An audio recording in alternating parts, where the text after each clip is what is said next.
ఒక్క లైట్ ఏదండి, లైట్ ఏది, టీవీ కూడా బాగా చేసేసాను. మైక్ తెచ్చుకోవాల్సిందే మరి అదే పెట్టండి, మరి ఆకిపోతే కూర్చోమ్మా. అవన్నీ మా ఇల్లు ఎట్టా ఉంది అసలు కాకి పర్వాలేదు, వీడియో తీస్తా, మీది యూట్యూబ్లో పెట్టాలి. ఇది మా యూట్యూబ్ ఛానల్కి నమస్కారం అండి. ఇక్కడ మేము మంగళగిరి గుడికి వచ్చాము. అక్కడ పంతులు గారు, ఆ పంతులు గారు గుడి పేరు అన్నీ చెప్పి అతను చూపిస్తాను నేను. వాళ్ళ ఇంట్లో మేము ఉన్నాం, వాళ్ళు చాలా హ్యాపీ అనిపిస్తుంది మాకు. ఇక అతనితో చెప్పండి. నమస్కారం పంతులు గారు అండి. నమస్తే, చెప్పండి అమ్మా. ఏ గుడిలో మీరు పూజ చేస్తారు? లక్ష్మీ స్వామి దేవస్థానం మంగళగిరి. ఆవిడ భార్య గారండి. ఇద్దరు అంటే బ్రాహ్మణులు దంపతులు ఇద్దరికేను. ఇంకా చెప్పండి, గుడి మహాత్యం ఏంటో మాకు కొంచెం తెలియాలి. చెప్పండి, మీరు కూర్చోవాల్సింది. మీరు కూర్చోండి, చూద్దాం అంతే. లేదు, మళ్ళీ రావాలి కదా. చూద్దాం, కూర్చోండి.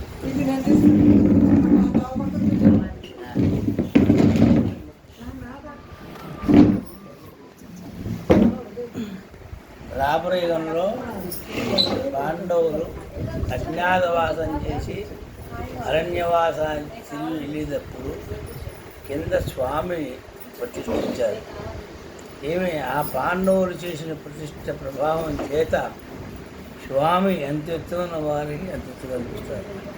ఎక్కడైనా కూడా నవనాథమ క్షేత్రాల్లో అహోబిళం కానీ, మట్టపల్లి కానీ, వాడపల్లి కానీ, అంతర్వేది కానీ, వేదాద్రి కానీ, సింహాద్రి కానీ, పెంచినగూడ కానీ, ఈ 8 క్షేత్రాల్లో అమ్మవారు భక్తులను చూస్తూ ఉంటారు.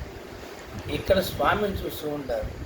ఎందుకనయ్యా అంటే శ్రీయేతి శ్రావయతి, స్త్రీ అన్నీ వింటుంది, శ్రావయది అన్నీ విని ఆయన చెబుతుంది, భావయది అన్నీ మళ్ళీ విని మనకు చెబుతుంది ఆవిడ. ఎందుకనంటే నాయనా నారసింహ, నీ ఉగ్రం చల్లార్చుకుని ప్రజల్ని కాపాడుతూ ఉండవయ్యా అని చెప్పి మన తరపున అమ్మవారిని అడుగుతున్నట్టుగా స్వామివారి బేబీ. అమ్మవారు నోరు స్వామివారి చెవి దగ్గర ఉంటుంది. మీరు ఎప్పుడైనా చూసినా కూడా ఏమి అలా ఉంటుంది. అదే కాకుండా కూడా ఏకేన చక్రం అపరేణ ఖరేణ శంఖం అనేను సింధు తనయాదిరత్వం వామే కరే లక్ష్మీనారసింహం శరణం ప్రపద్యే అని చెప్పని శంకరాచార్య చెప్పారు. ఒక చేతిలో చక్రము, ఒక చేతిలో శంఖము, వామాంగారంలో కూర్చోబెట్టుకున్న అమ్మవారి స్వామి ఉన్నారు. ఇది కాకుండా కూడా దేవేంద్రుడికి బాగా అతి కష్టమైన ప్రమాదం వస్తే ఇక్కడ స్వామివారి నమస్కారం చేసి వెళ్ళారు. అదే చేతాడు. వాసవాద్యాది వంద్యం శుభశ్రణం శ్రీ మహీభ్యాం నారసింహం భజేదని చెప్పని ఇక్కడ స్వామి చెప్తున్నారు. కింద స్థలపురాణం ఇది. పైకి వచ్చేప్పుడు కల్లా నమూచి అనే రాక్షసుడు బ్రహ్మ దగ్గర వరాలు తీసుకొని ఇక్కడ దేవతలందరూ ఏడిపిస్తుంటే వీళ్ళందరూ దేవతలందరూ వెళ్ళి విష్ణుమూర్తిని అడిగారట, మహానుభావ ఏమిటి ఈ ఒక నమూచిన రాక్షసుడు మమ్మల్ని చాలా హింసిస్తున్నాడు, బాధ పెడుతున్నాడు, కనీసం మమ్మల్ని నిత్యానుష్ఠానం కూడా చేసుకొని ఉంటుందని బాధ పెట్టుకోవాలి. అప్పుడు వారు వెళ్ళి విష్ణుమూర్తిని అడిగేప్పుడు విష్ణుమూర్తి అయినా అభయం ఇచ్చారట. ఆయన హిరణ్యకృష్ణ సంహారం తర్వాత ప్రాంతానికి వస్తాను, ఆ ప్రాంతానికి వచ్చిన తర్వాత ఈ సంహారం చేయడం జరుగుతుందని చెప్పి స్వామి అభయం ఇచ్చారట. సరే, స్వామి హిరణ్యకృష్ణ సంహారం చేసి ఆ ఉగ్రరూపాన్ని స్వామి తాల్చుకొని ఈ ఒక మంగళాద్రి పట్టణాన్ని వేయం చేశాడు అట. ఆ తర్వాత స్వామివారి అక్కడ నమూచిన రాక్షసుడికి తపస్సు చేస్తూ ఉండేప్పుడు వల్ల ఆ ఉగ్రరూపాన్ని చూసి ఇక ఈ పర్వతం పారిపోయాడు. అనేక పర్వతాల మీద కూర్చోబెట్టేసినా కూడా ఎక్కడా తావడం లేదు. ఆఖరికి ఈ మంగళాద్రి పర్వతం పేరు పారియాత్రా పర్వతం. ఈ పారియాత్రా పర్వతం మీద చిన్న బిలాకారంగా ఉండే ఆ బిలాకారంలోకి ఈ నమూచిన రాక్షసుడు సూక్ష్మ స్వరూపంగా ప్రవేశించాడు లోపల. వాడి వెనకాల స్వామి కూడా అలాగే ప్రవేశించి వాడిని సంహారం చేసి బాగా కేకలు మొదలు పెడుతుంటే అప్పుడు దేవతలందరూ అడిగారు, మహానుభావ మీరు ఇంత ఉగ్రం కూడా మీ సేవలు చేసుకోలేము, కాబట్టి మీరు ఏదైనా శాంతి స్వభావంగా ఉంటే మీ సేవ మేము చేసుకుంటామంటే అప్పుడు హృదయ సుధామత్తం త్రేతాయ మాధ్యమత్తం, కృతయుగంలో మనం పానకం వచ్చినట్టుగానే అమృతం ఇచ్చారు. త్రేతాయ మాధ్యమత్తం తేనె, త్రేతాయం తేనె, అందుకోసం అతనికి పానకాలు పోస్తాం. త్రేతాయ మాధ్యమత్తు త్రేతాయుగంలో తేనె ద్రాపారే కామద క్షీరం ద్రాపరేగంలో పాలు ఈ కలియుగంలో పడి బెల్ల పానకం మామూలు బెల్ల పానకం దాని కాబట్టి పానకాల క్షీర సంస్వామి అని పేరు.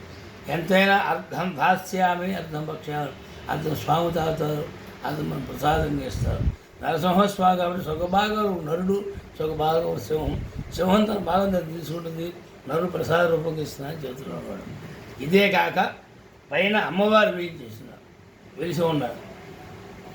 అక్కడ పైన అమ్మవారు ఎందుకున్నారు, కింద స్వామివారు ఎందుకు చేయారని చెప్పారంటే బోధాయన మహర్షి ఇక్కడ చెప్పాడు. శ్రీభామ మధురాసుర సురాసుర త్వంగచ్చంద భంగద ఉద్వాంత పానక పీత దివ్య సుదర్శ షద్భోదానందం లక్ష్మీనారసింహం శరణం ప్రపంచే అని చెప్పి స్వామి ఎక్కడికో అంతర్గతంగా ఉన్నారు. అంతర్గతంలో ఉన్న స్వామికి మనం పానకం పోస్తున్నాం ఇక్కడ. అయితే ఇక్కడ ఏంటంటే ఇంకొక విశేషం, అమ్మవారి పై ఉందని ఉన్నారు పిలిచింది. ఎలా ఎందుకు పిలిచింది? బోధాయ మహర్షి సత్రం ప్రకారం మనం వెళ్దాం. అక్కడ వచ్చే ఉగ్రమూర్తికి ఆవిడ భార్య ఎదురుగుండా ఉండలేదు కాబట్టి పైనుంచి స్వాహాస్తాలు తీస్తున్నట్టుగా ఇటు ఒక చేయిగా ఉంటుంది, ఇటు ఒక చేయిగా ఉంటుంది. ఆ మధ్యలో దేవాలయం ఉంటుంది మనకి చూడండి. చాలా బాగా అనిపించిందండి మీతో ఎంతో ఆనందంగా అనిపించింది. ఫస్ట్ ఇవాళ ఆ ఇంట్లో మేము భోజనం కూడా చేసామండి, చాలా హ్యాపీగా అనిపిస్తుంది. ఇంకా ఆవిడ చాలా బాగా కూడా వండారు మాకు, వాళ్ళ మిస్సెస్ చాలా బాగా చెప్పారు. మీకు ఎలా అనిపిస్తుందండి? మీ వారు వెళ్తుంటారు కదా, వెళ్తూ ఉంటే మాకు ఆనందంగా ఉంటుందండి. గుళ్ళోకి వెళ్ళి కూడా మేము కూడా గుళ్ళోకి వెళ్ళి కూర్చుంటాను నేను కూడా చాలాసేపు. తను కూడా తనతో పాటు వెళ్ళిపోతుంటుంది. తను కూడా అంటుంది చాలా బాగా అంటే హ్యాపీగా అనిపిస్తుంది ఆ గుడికి వెళ్ళి వచ్చేసరికి. ఇది అనమాట, చాలా బాగా కలిసి. నమస్కారం అండి.